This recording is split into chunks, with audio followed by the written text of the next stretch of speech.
President. Thank you. India says that the U.S. imports Russian uranium, chemicals, fertilizers, while criticizing their energy imports. Your response to that, sir? I don't know anything about it. I'd have to check, but we'll get back to you on that. Yeah, please.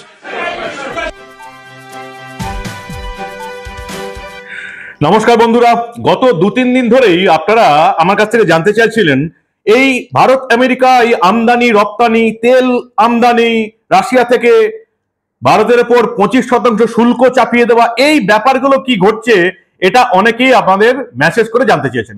অবশ্যই জানাবো, কারণ আমি তো আপনাদের বলেছি যে আপনারাই হচ্ছেন যারা দর্শক, তারাই হচ্ছেন আমাদের লক্ষ্মী এবং গণেশ। আপনারা দেখেন এবং শেয়ার করেন বলে দা নিউজ বাংলার বেশ কয়েকজন কর্মীর কিন্তু সংসার চলে। ফলে আপনারা অনুরোধ করবেন আমি শোনাবো না জানাবো না, এটা তো হতেই পারে না। তাছাড়া দেশের খবর বলতে যে আমি অনেক বেশি পছন্দ করি, বাংলার রাজনৈতিক পটভূমিকায় কি হচ্ছে না হচ্ছে সেগুলোর চেয়েও এটা নিশ্চয়ই আপনাদের আর নতুন করে বোঝাতে হবে না আমাকে। তো আমেরিকা ভারতের উপর 25% শুল্ক চাপিয়ে দিয়েছে। কেন শুল্ক চাপিয়েছে? তার কারণ হচ্ছে ট্রাম্প মনে করছেন যে ভারত রাশিয়ার সঙ্গে ব্যবসা করছে, রাশিয়া থেকে কম দামে তেল আমদানি করে বিশ্ব বাজারে আরো বেশি দামে বেচে দিচ্ছে। ফলে ভারতের যে ইকোনমি, ভারতের যে অর্থনীতি সেটা বেড়ে চলেছে। ইতিমধ্যে আপনারা জানেন যে জিডিপি গ্রস ডোমেস্টিক প্রোডাক্ট আমেরিকার তুলনায় এই মুহূর্তে ভারতের জিডিপির হার অনেক বেশি। ভারত এই মুহূর্তে প্রায় ইকোনমিক্যাল দিক দিয়ে আপনারা যদি বলেন অর্থনৈতিক দিক দিয়ে বিশ্বের 4 নম্বর দেশ। আর কয়েকটা বছরের পর ভারত আমেরিকা এবং চীনের পরই 3 নম্বর অর্থনৈতিক দেশ হয়ে দাঁড়াবে। ডোনাল্ড ট্রাম্পের সেটা সহ্য হচ্ছে না। আর আপনারা ভালো করে জানেন এই যে আমাদের রাজ্যে যেমন তৃণমূলের কর্মীদের তরফ থেকে বলা হয় না গুজ্জু গুজরাটিদের, কিন্তু আপনি তৃণমূলী হন বা কংগ্রেসী হন বা সিপিএম হন বা বিজেপি করুন, একথা তো বুকে হাত দিয়ে আপনাদের স্বীকার করতে হবে যে গুজরাটির ব্যবসায়ীদের মতন ব্যবসা আর কোন রাজ্যের মানুষ বোঝে না, এটা স্বীকার করতেই হবে। তাই ডোনাল্ড ট্রাম্প খেপে যাচ্ছেন। তিনি কি করলেন? তিনি বড় করে পোস্ট দিয়ে দিলেন, নিজের মনের আসল মনোভাব ডোনাল্ড ট্রাম্প প্রকাশ করে দিলেন। কি লিখলেন তিনি? ডোনাল্ড ট্রাম্প লিখছেন, India is not only buying massive amount of Russian oil, they are then for much of the oil purchased selling it on the open market for big profits. Donald ট্রাম্পের আপত্তির বিষয়টা কোথায় ভালো করে বোঝার চেষ্টা করুন। ভারত রাশিয়া থেকে তেল কিনছে কম দামে এবং বিশ্ব বাজারে বেশি দামে বিক্রি করে দিচ্ছে। They don't care how many people in Ukraine are being killed by the Russian war machine. Because of this, I will be substantially raising the tariff paid by India to the USA. Thank you for your attention to the matter. President DJT. ভারতের উপর 25% শুল্ক চাপিয়ে দিলেন। ভেবেছিলেন ভারতকে এভাবেই বাগে আনা যাবে। ভারত কি করলো? আমি আপনাদের বলেছি না, এই ভারত আর পুরনো ভারত নয়। 10 বছর আগেও যে ভারতকে আমরা চিনতাম, এই ভারত নতুন ভারত। ভারত প্রথমে তাদের অফিসিয়াল স্টেটমেন্ট বার করে দিল গোটা পৃথিবীর কাছে, এবং তারপর তাদের সেই অফিসিয়াল যে মতামত সেটা সোশ্যাল মিডিয়ায় ছেড়ে দিল। অফিসিয়াল স্টেটমেন্টে কি বলা হচ্ছে ভালো করে দেখুন আপনারা। India has been targeted by the United States and the European Union for importing oil from Russia after the commencement of the Ukraine conflict. In fact, India began importing from Russia because traditional supplies were diverted to Europe after the outbreak of the conflict. The United States at that time actively encouraged such imports by India for strengthening global energy market stability. একেবারে আমেরিকার মুখোশ খুলে দিয়েছে ভারত। অর্থাৎ এই যে বলা হচ্ছে না diverted to Europe traditional supplies, তেল কোত্থেকে নেওয়া হবে? আরব কান্ট্রিগুলো থেকে তেল নেওয়া হবে। এবং আরব কান্ট্রিগুলোতে আপনি তেল নেওয়ার সময় যখনই আরব কান্ট্রি থেকে কোনো যুদ্ধের ঘোষণা হবে, কখনো যুদ্ধ হবে, কখনো কোনো কনফ্লিক্ট হবে, তখনই আপনি তেল আর পাবেন না। ফলে আপনাকে এই যে অপরিশোধিত তেল, তার জন্য অন্যদিকে তাকিয়ে থাকতে হবে। আপনার চ্যানেল বাড়াতে হবে। গত 10-12 বছরে যেটা ভারত শুরু করেছে, স্বাধীনতার 78 বছরে যেগুলো মানুষ ভাবতে পারেনি, অর্থাৎ তেল আসবে ওই আরব কান্ট্রি থেকেই। সেখানে ঝামেলা হলে তেল আমদানি বন্ধ হয়ে যাবে। ভারত একটা বিকল্প রুটের তৈরি করছে, সেখানে ইউরোপ থেকে হতে পারে, অন্য জায়গা থেকে হতে পারে, আমেরিকা থেকে হতে পারে, সাউথ আমেরিকা থেকে হতে পারে। তেল আমদানির ক্ষেত্রে ভারত এই যে আরবের কান্ট্রি সেগুলোর বাইরে বেরিয়ে বিকল্প রুট তৈরি করছে। ভারতের কাছে এখন সবচেয়ে বড় অপশন রাশিয়া। ইউক্রেনের সঙ্গে কনফ্লিক্ট চলছে এবং ইউক্রেনের কনফ্লিক্ট চলার আগেই কিন্তু ভারত রাশিয়া থেকে তেল আমদানি করত। এবং ইন্ডিয়া আরো লিখছে, India's imports are meant to ensure predictable and affordable energy cost to the Indian consumer. Bharat এই যে রাশিয়া থেকে তেল কিনছে, প্রথমেই ভাবা হচ্ছে ভারতবাসীর কাছে, ভারতীয় কনজিউমারদের কাছে, তারপরে যেটা বাকি থাকছে সেটা বিশ্ববাজারে বেচা হচ্ছে। There are a necessity compelled by global market situation. However, it is revealing that the very nations criticizing India are themselves indulging in trade with Russia. Unlike our case, such trade is not even a vital national compulsion. India বলছে যে আমরা যে শুধু Russia থেকে তেল কিনছি তা নয়, যারা এর প্রতিবাদ করছে এই আমেরিকা এবং ইউরোপের বিভিন্ন দেশ, তারাও রাশিয়ার সঙ্গে ব্যবসা করছে, তেল এবং অন্যান্য জিনিসপত্র আমদানি করছে এবং আমাদেরকে শুধু দোষ দিচ্ছে। অর্থাৎ আমেরিকা এবং ইউরোপিয়ান ইউনিয়নের একেবারে মুখোশ খুলে দিয়েছে। তারপরে 3 নম্বর পয়েন্টে ভারত জানাচ্ছে যে the European Union in 2024 had a bilateral trade of euro 67.5 billion of goods with Russia. European union 2024 সালে 67.5 বিলিয়ন ডলারের মালপত্র কিনেছে রাশিয়া থেকে। কিরকম দ্বিচারিতা একবার ভাবুন, ইউরোপিয়ান ইউনিয়ন এবং আমেরিকার দ্বিচারিতা একবার ভাবুন। তারা রাশিয়ার সঙ্গে ব্যবসা করবে, ভারত করলেই বিপদ। কিন্তু এই ভারত আর সেই ভারত নয় মশাই, এটা হচ্ছে নতুন ভারত। এই ভারতকে চমকে টমকে আর চমকানো যাবে না। কেন যাবে না, আর কিছুক্ষণ পরেই আপনাদের বলছি। তার আগে ভারতের স্টেটমেন্টটা পুরোপুরি শুনে নিন। In addition, it had trade in services estimated at euro 17.2 billion in 2023. 2023 European union রাশিয়ার সঙ্গে 17.2 বিলিয়ন ডলারের মাল আমদানি করেছে। এবং শুধু তাই নয়, এরপরে আর কারা কারা রাশিয়ার সঙ্গে ব্যবসা করেছে প্রত্যেকের মুখোশ টেনে খুলে দিয়েছে ভারতবর্ষ। এটা হচ্ছে নতুন ভারত, ভারতের নতুন বিদেশ দপ্তর। এস জয়শঙ্কর এবং অজিত দোভালের হাতে পড়া ভারতের নতুন বিদেশ দপ্তর, যারা আমেরিকার মুখোশ খুলে একেবারে সত্য ঘটনা প্রকাশ করে দিয়েছে। আর আজকে এখন কি হলো, স্টোরির হেডলাইন দেখেছেন, ট্রাম্পকে মাঝের আঙুল দেখিয়ে রাশিয়ায় ডোভাল। আমি জানি অনেকের হয়তো মনে হচ্ছে এ আবার নিউজের কি ভাষা, এটাই নিউজ, এটাই নিউজ। যেটা সোজাসাপটা হচ্ছে সেটা একেবারে সঠিক ভাষাতে, মানুষের আসল ভাষাতে বলাটাই নিউজ। ট্রাম্পকে মাঝের আঙুল দেখিয়ে দিয়েছে নরেন্দ্র মোদী।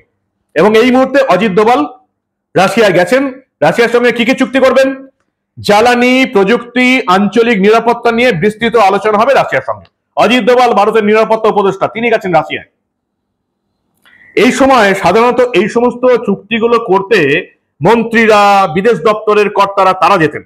ভারত পাঠাচ্ছে কাকে? অজিত দোভালকে।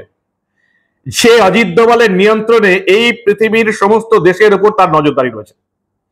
অজিত দোভাল ভারতের সঙ্গে রাশিয়ার দ্বিপাক্ষিক সম্পর্ক জোরদার করতে মস্কো পৌঁছেছেন এবং সেখানে তেল আমদানি আরো কথা হবে। আরো তেল আমদানি বাড়াবে ইন্ডিয়া। বলেছিলাম না নতুন ভারতবর্ষ।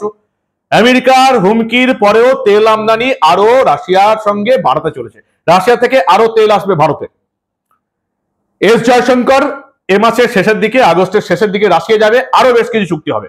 অর্থাৎ ডোনাল্ড ট্রাম্পকে বলে দেওয়া হচ্ছে, ভাই তুমি চেঁচামেচি করো, আমরা রাশিয়ার সঙ্গে আমাদের পুরনো বন্ধুর সঙ্গে সম্পর্ক বজায় রাখবো। ট্রাম্প যে অভিযোগ করেছেন রাশিয়ার সঙ্গে ভারত ব্যবসা করছে, লাভবান হচ্ছে এবং রাশিয়ার সঙ্গে যুদ্ধ করে ইউক্রেনের রোগ বাড়ছে। আমেরিকা অভিযোগ করছে অন্য দেশ নিয়ে তাদের খুব চিন্তা।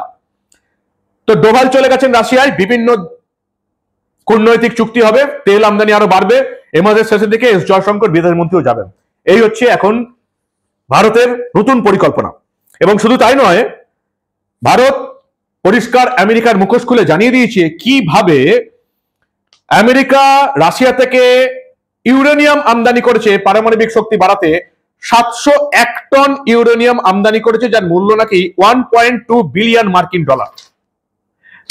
রাশিয়ার সঙ্গে আমেরিকা চুক্তি করেছে এবং তাদের কাছ থেকে ইউরেনিয়াম এবং অন্যান্য পারমাণবিক জ্বালানি কিনছে। আমেরিকার মুখোশ এভাবে কেউ টেনে খুলে ছিঁড়ে ফেলে দিয়েছে ভারতের মতন, আমার আগে জানা নেই। আপনারা জানলে জানাবেন ভারত কিভাবে আমেরিকার মুখোশ খুলছে। দেখুন যে আমেরিকা কিভাবে রাশিয়ার সঙ্গে চুক্তি করেছে, সেটা আমেরিকা তার মুখোশ খুলে দিয়েছে ভারতবর্ষ। এবং শুধু তাই নয়, ভারতের এই প্রশ্ন করছে আমেরিকার সাংবাদিকরা।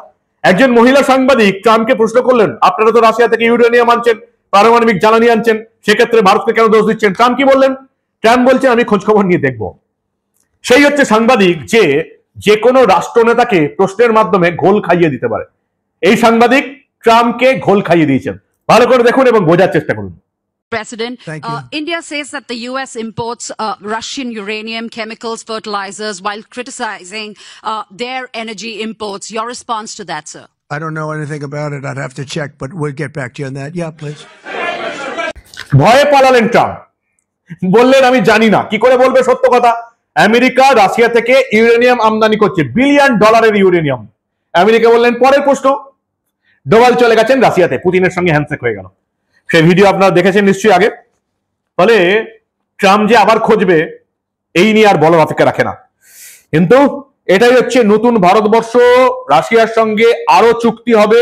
যতই আমেরিকা 25% শুল্ক বসাক, তাতে ভারতের কিচ্ছু এসে যায় না। ভারত উল্টে আমেরিকা থেকে দুগ্ধ জাতীয় দুধের কোনো প্রোডাক্ট আর কিনবে না, কোনো আমদানি করবে না বলে ঘোষণা করে দিয়েছে। আমেরিকার কাছে ভারত হচ্ছে সবচেয়ে বড় বাজার। ইতিমধ্যে আপনারা জানেন ভারতের তরফ থেকে এই সমস্ত আমেরিকান যে মিডিয়াগুলো আছে, ফেসবুক, ইউটিউব, বাকি যেগুলো আছে সবার করে শুল্ক বসিয়ে দিয়েছে। এবার এই ফেসবুক, ইউটিউব ভারতকে শুল্ক দেবে ভারতে ব্যবসা চালাতে গেলে। দাঁড়ান, এখনো খতম হয়নি। এরপরে বিভিন্ন সফট ড্রিঙ্কস, পেপসি, কোকাকোলা এবং অন্যান্য যে সমস্ত সফট ড্রিঙ্কস গুলো আছে তাদের উপরে শুল্ক চাপলো বলে ট্রাম্প যদি ভেবে থাকে যে ভারতের উপর 25% শুল্ক চাপিয়ে ভারতকে পথে বসিয়ে দেবো, মূর্খের সঙ্গে বাদ করছে ট্রাম্প। কারণ ভারত যদি নিজেদের বাজার বন্ধ করে দেয়, চীনের সঙ্গে এমনি আমেরিকার শত্রুতা চলছে, ফলে আমেরিকার অবস্থাটা কি হবে ডোনাল্ড ট্রাম্প ভাবতেই পারছে না। ট্রাম্প জিতেছে কিন্তু একেবারে মোদির সাহায্যে, ভারতের সাহায্যে কিন্তু ট্রাম্প জিতেছে। ফলে ট্রাম্প চিৎকার করে যাচ্ছে যে আমি আরো শুল্ক বাড়িয়ে দেবো। ভারত তাকে বুড়ো আঙুল দেখিয়ে অজিত দোভালকে রাশিয়ায় পাঠিয়ে দিয়েছে আরো বেশি করে তেল আমদানি করার জন্য। ট্রাম্প নিজের দেশে বিপদে পড়ে গেছে। এবং এখানে আমরা পরিষ্কার দেখতে পাচ্ছি যে রাষ্ট্রপুঞ্জে প্রাক্তন মার্কিন রাষ্ট্রদূত, ভারতীয় বংশোদ্ভূত রিপাবলিকান নেত্রী নিকি হ্যালি পরিষ্কার বলেছেন, এই যে ট্রাম্প চীনকে ছাড় দিয়ে, চীনের মতন দেশকে যাদের সঙ্গে আমেরিকার শত্রুতা, তাদেরকে শুল্ক 90 দিনের জন্য ছাড় দিয়ে যারা বন্ধুত্ব করেছে ভারতের সঙ্গে, সেই ভারতের উপর শুল্ক চাপাচ্ছে, এটা ট্রাম্পের মূর্খতা ছাড়া আর কিছুই নয়। নিকি হ্যালি রিপাবলিকান নেত্রী বলছেন চীন হচ্ছে আমাদের প্রতিদ্বন্দ্বী আর ভারত হচ্ছে শত্রু। এখন চীনের সঙ্গে বন্ধুত্ব করে ভারতকে শত্রু বানিয়ে আমেরিকাকে ধ্বংসের পথে নিয়ে যাচ্ছেন ডোনাল্ড ট্রাম্প। এবার আমেরিকার বিরোধী দলের নেতারাও কিন্তু চিৎকার চেঁচামেচি শুরু করেছেন। আমেরিকায় ট্রাম্পের শাসক দলের নেতারাও ট্রাম্পের বিরোধিতা করছে এবং তারা ভারতের সঙ্গে শত্রুতা একদম করতে চায় না, এরকম একটা বিনা কারণে। আমেরিকা অধিকাংশ মানুষ, তাদের অধিকাংশ নেতা ভারতের সঙ্গে শত্রুতা করতে চায় না এই কারণে যে ভারত রাশিয়া থেকে তেল কিনছে। কারণ আমেরিকা রাশিয়া থেকে ইউরেনিয়াম কেনে, পারমাণবিক জ্বালানি কেনে। যে দেশটা রাশিয়ার সঙ্গে বাণিজ্যিক সম্পর্ক রেখে চলেছে, তারা অন্য দেশকে রাশিয়ার সঙ্গে বাণিজ্যিক চুক্তি করতে কিভাবে বাধা দিতে পারে সেটা ট্রাম্পকে বুঝিয়ে দিয়েছেন তার দলের লোকেরা এবং বিরোধী দলের নেতা নেত্রীরা। ফলে ট্রাম্প কিন্তু এবার নিজের দেশেও সমস্যায় পড়ে গেছেন। তীব্র প্রতিক্রিয়া ভারত দিয়ে দিয়েছে। আমেরিকা এবং ইউরোপিয়ান ইউনিয়নকে একেবারে পুরো চাঁচাচোলা ভাষায় উত্তর দিয়েছে ভারত। এটাই হচ্ছে নতুন ভারত, যারা অন্য কোনো রাষ্ট্রকে ভারতের উপর খবরদারি করতে দেবে না। এবং জয়শঙ্কর বলে দিয়েছেন ভারতের অর্থনীতি ভারত চালাবে, হোয়াইট হাউস চালাবে না, আমেরিকা চালাবে না। এটাই নতুন ভারতবর্ষ, যে ট্রাম্পকে মাঝের আঙ্গুল দেখিয়ে অজিত দোভাল রাশিয়া চলে গেছে পুতিনের সঙ্গে হ্যান্ডশেক করতে, আরো বেশি করে তেল আমদানি করতে। কি বলবেন আপনারা? আপনাদের মূল্যবান এবং গুরুত্বপূর্ণ মতামত জানান দা নিউজ বাংলার কমেন্ট সেকশনে। দেখতে থাকুন দা নিউজ বাংলা। আমরা আবার আন্তর্জাতিক দুনিয়ায় ঘটে চলা এই ধরনের অনেক খবর, যেখানে ভারত জড়িত আছে, এই রকমের কোনো খবরই চেপে রাখতে দেব না।